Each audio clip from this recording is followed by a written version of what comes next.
The execution, the crystalline chamber of the Galactic Council, stretched impossibly high into the violet sky of Nexus Prime, its walls pulsing with ancient energy signatures that had witnessed the rise and fall of countless civilizations. 12 massive throne-like structures, arranged in a perfect circle, housed the most powerful beings in known space, each representing species that had ruled the galaxy for millennia. The air itself seemed to thrum with authority and ajoeled wisdom, or perhaps arrogance. At the center of this imposing arena stood a single human woman, her small frame dwarfed by the towering alien forms surrounding her. Ambassador Sarah Chen, Earth's chief diplomatic representative, wore the simple blue uniform of the Terran Diplomatic Corps, a stark contrast to the elaborate robes and biomechanical enhancements of the council members.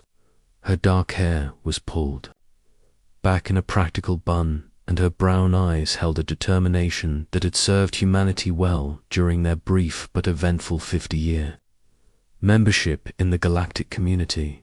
The Zephyrian High Counselor, a being of pure energy contained within a crystalline exoskeleton, spoke with a voice that resonated through dimensional frequencies.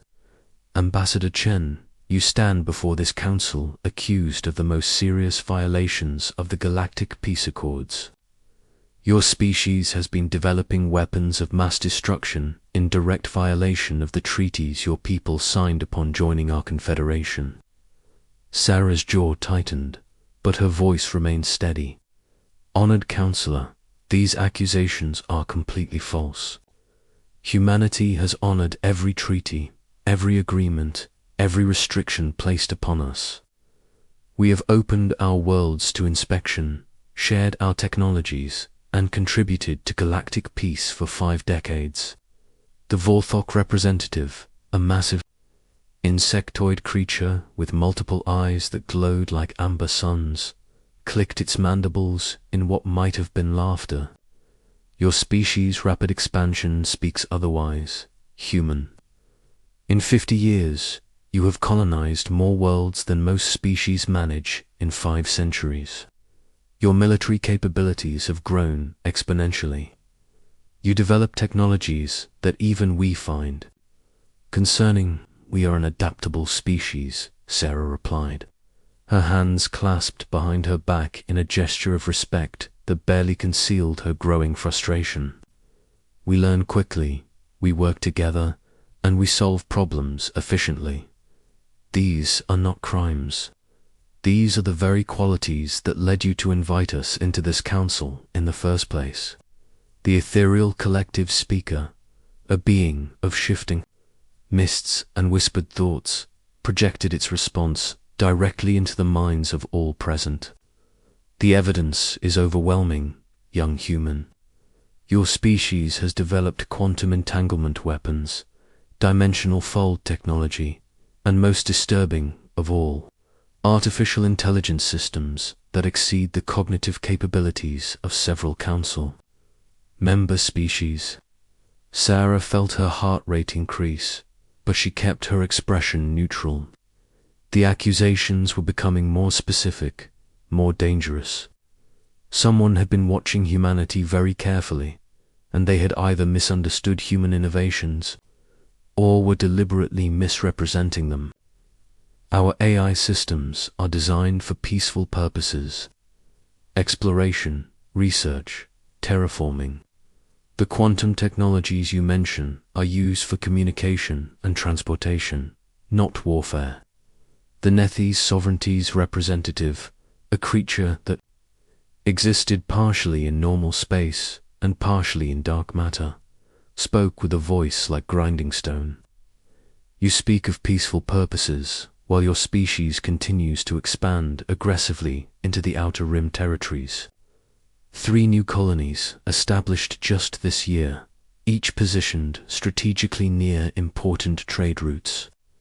We expand because we must, Sarah said, her diplomatic training warring with her growing anger. Earth's population continues to grow, and we need resources and living space.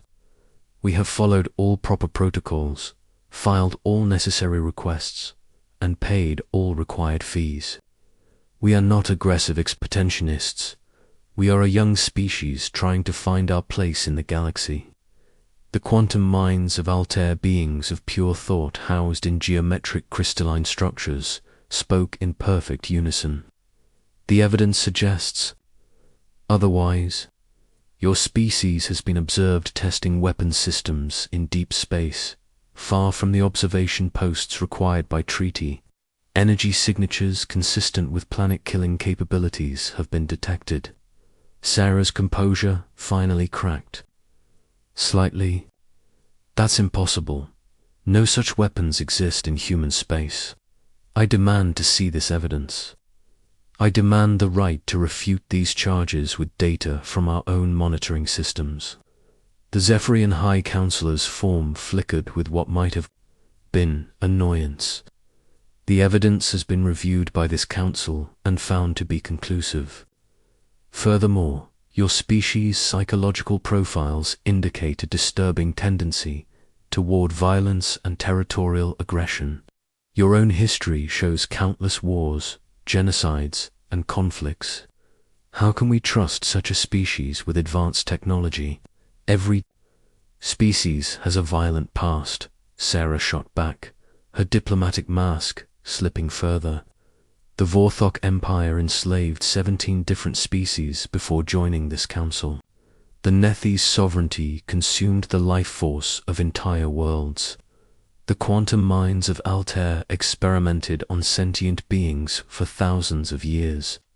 Yet you all sit here in judgment of humanity.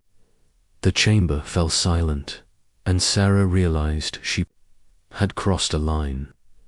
The council members' various forms of expression all conveyed the same message.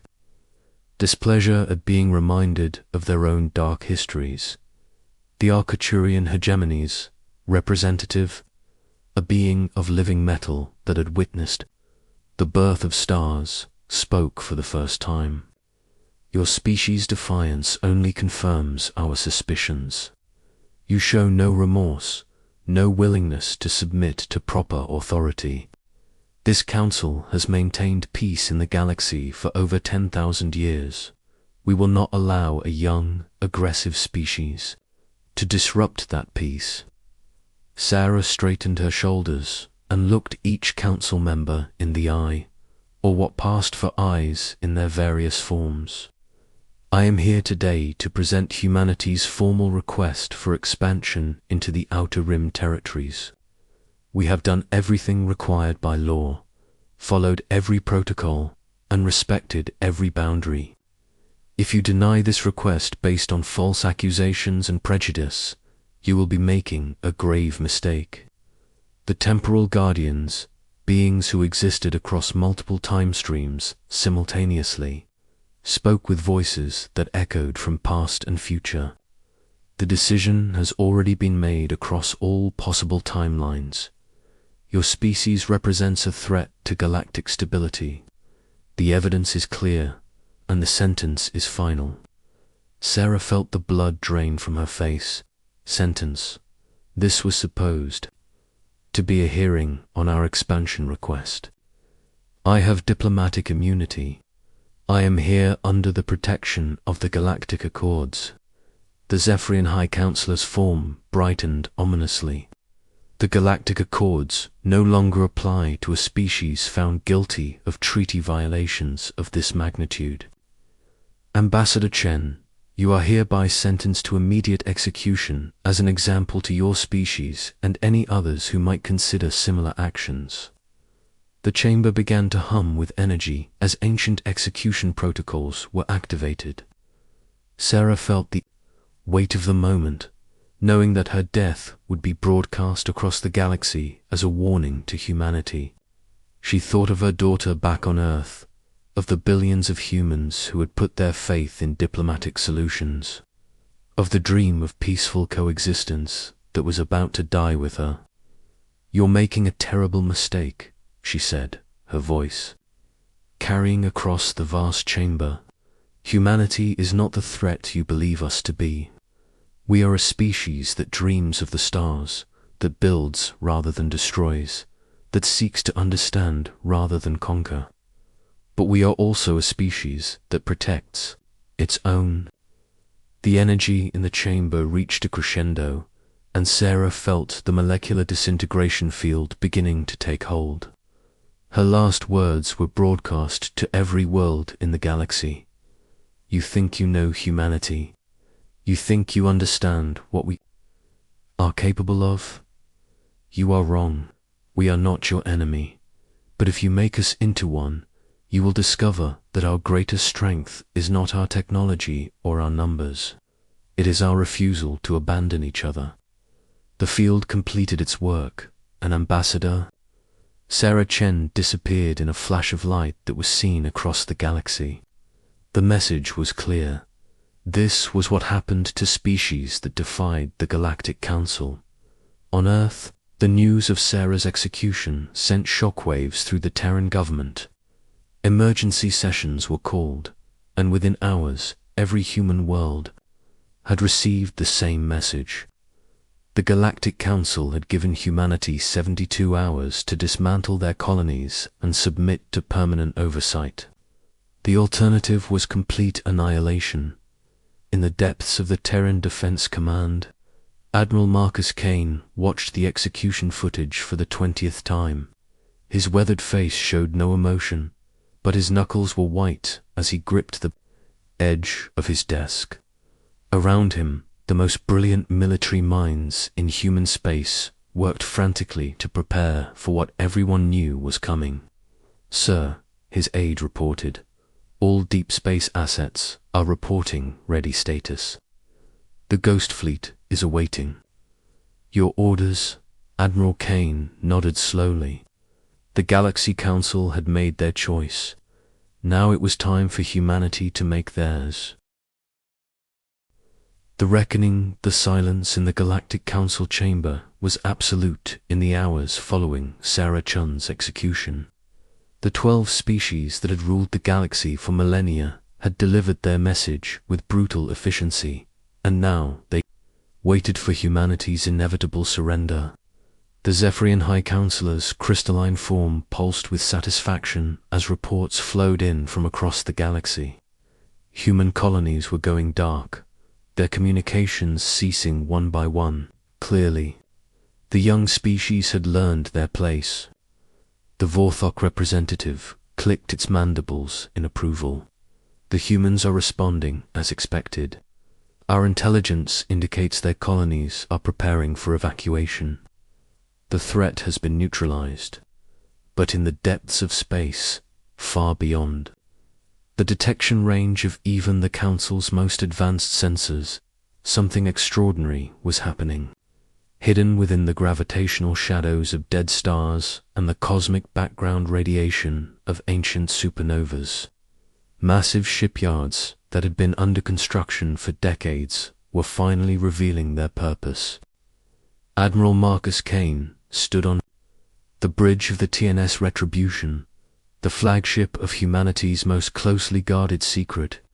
The ship was a marvel of engineering that combined human ingenuity with technologies that the Galactic Council had never imagined possible. Its hull was constructed from metamaterials that could bend space-time itself, making it effectively invisible to conventional sensors. Its weapons systems incorporated quantum entanglement principles that allowed for instantaneous strikes across vast distances. Admiral Captain Elena Vasquez reported, her voice steady despite the magnitude of what they were about to undertake. All Ghost Fleet assets are in position. 50,000 ships across 1,200 systems, all awaiting your command. Kane nodded, his eyes never leaving the tactical display that showed the positions of every Council homeworld. 450 years, humanity had played the role of the junior partner in galactic civilization, carefully observing, learning, and preparing for the day when their true nature would be revealed. That day had arrived. Begin Operation Righteous Thunder, Kane ordered. his voice carrying across the vast network of human ships hidden throughout the galaxy. Remember, we are not conquerors, we are not destroyers, we are humans, and we protect our own. The response was immediate and devastating. Across 12 different star systems, the homeworlds of the Galactic Council found themselves under assault by an enemy they had never seen coming. The attacks were not random or chaotic. They were precise, calculated, and designed to send a very specific message. On Zephyria Prime, the crystalline cities that had stood for 10,000 years found themselves surrounded by human ships that had seemingly materialized from nowhere.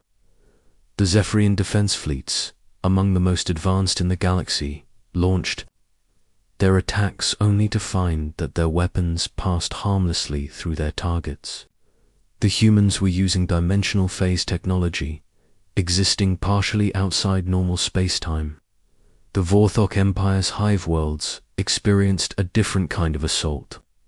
Their communication networks, which had evolved over millions of years into a complex system of pheromone-based data transfer, were suddenly flooded with artificial signals that caused mass confusion among their populations.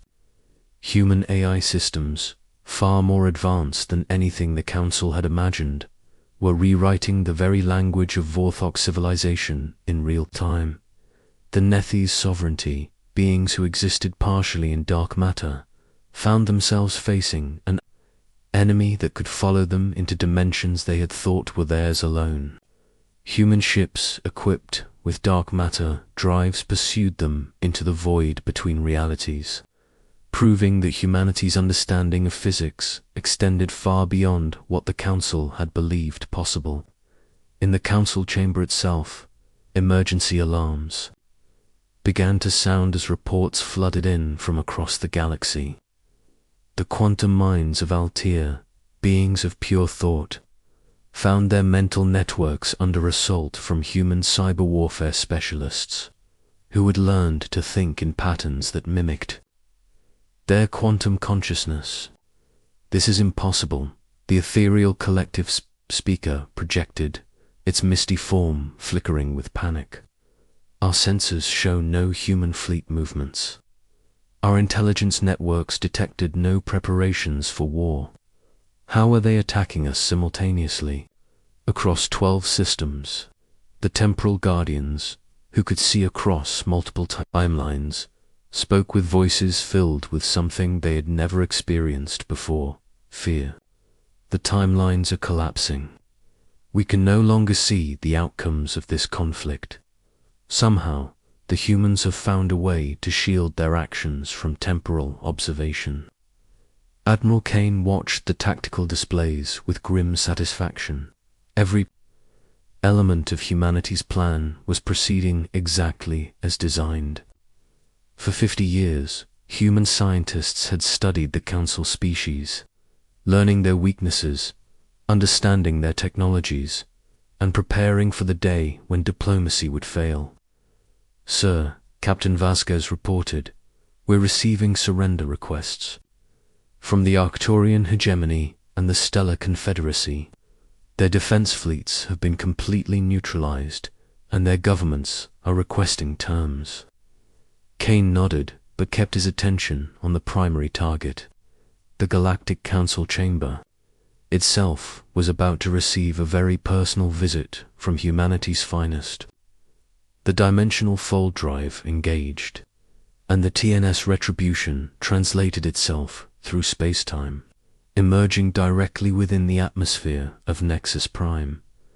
The massive human dreadnought materialized above the crystal chamber, like a dark angel of vengeance, its hull bristling with weapons that had been designed specifically to counter every known form of Council technology. Inside the chamber, the remaining Council members looked up in terror as the human ship descended through the crystalline dome as if it were made of air. The dimensional phase technology that had protected human ships during the initial assault was being used in reverse, allowing the retribution to exist in the same space as the chamber itself. Members of the Galactic Council, Admiral Kane's voice echoed through the chamber, amplified by systems that bypassed their universal translators and spoke directly to their consciousness. You have made a grave error in judgment. You executed a diplomat under false charges, threatened the extinction of our species, and demonstrated that you believe might makes right. Today, you will learn the true meaning of that philosophy. The Zephyrian High Counselor's form flickered desperately as it tried to activate the chamber's defense systems, only to find them completely unresponsive. How are you doing this? Our technology is millions of years more advanced than yours.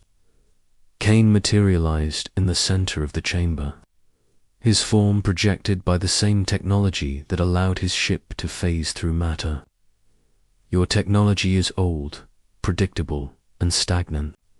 You've spent so long believing in your own superiority that you forgot the most important lesson in the universe. Never underestimate a species that has nothing to lose.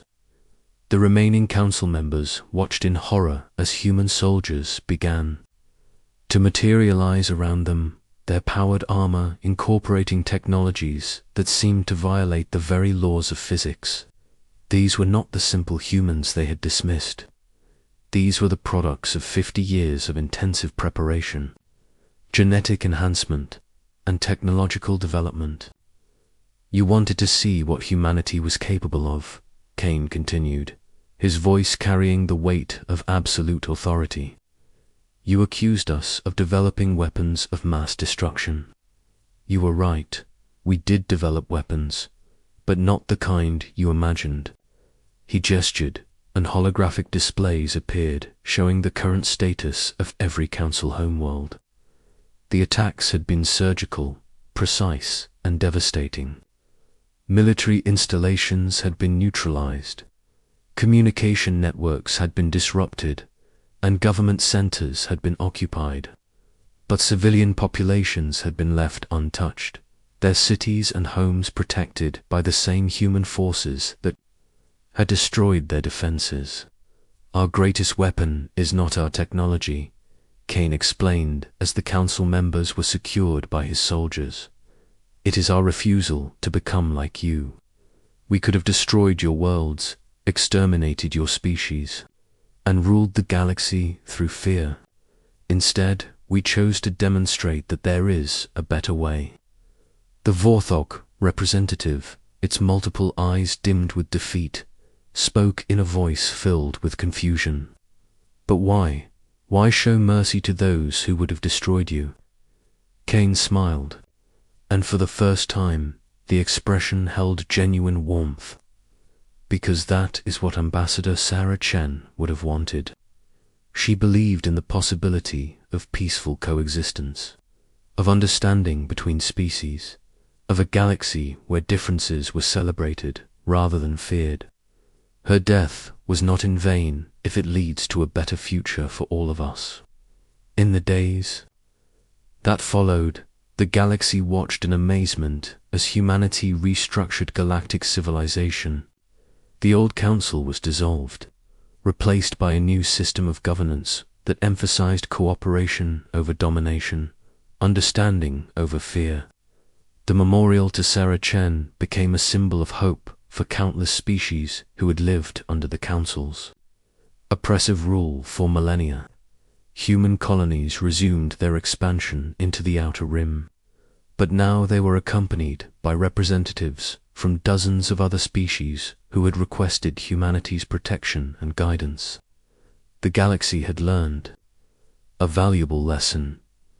Those who underestimate humanity do so at their own peril. Admiral Kane stood in the memorial chamber dedicated to Sarah Chen, watching as representatives from across the galaxy came to pay their respects to the woman whose death had changed everything. Her daughter, now a grown woman and a diplomat, in her own right, approached him with tears in her eyes. "Do you think she would have approved?" she asked, gesturing toward the new galactic government that was taking shape around them. Kane placed a gentle hand on her shoulder. Your mother believed that understanding was possible between all species. She died defending that belief. What we've built here is not perfect, but it's based on the principles she lived for. I think she would be proud.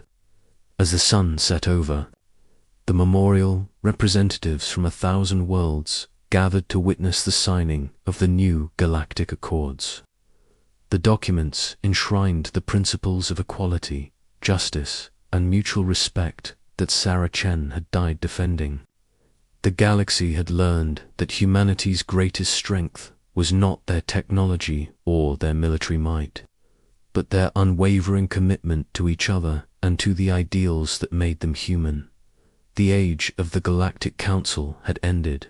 The age of humanity had begun. And across the stars, the message was clear. Never again would diplomacy be met with execution. Never again would might make right, and never again would humanity stand alone in the darkness of space. They had protected their own, and in doing so, they had saved the galaxy itself.